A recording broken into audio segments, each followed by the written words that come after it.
so much for taking one of my painting courses. I want to continue your painting journey with you, and that's why I created this course, Large Abstract Florals.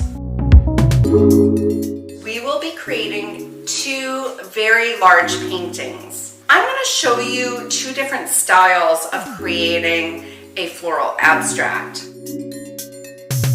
So initially, we will be creating a very expressive fine art type of floral abstract. And then I'm going to take the lesson one step further and we're going to transform it into a decorative style. So it's a wonderful opportunity to understand the different styles and how you can create abstract florals differently using a variety of techniques.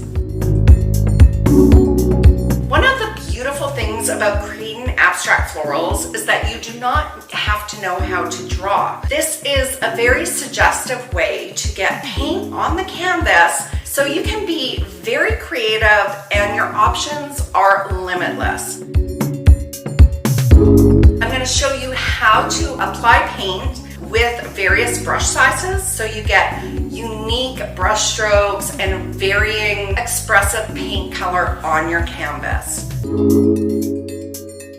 We're going to have a lot of fun. We're painting large, and I can't wait for you to join me in this amazing course on painting large abstract florals. My name is Yvette St.Amant, and I can't wait to have you in my course.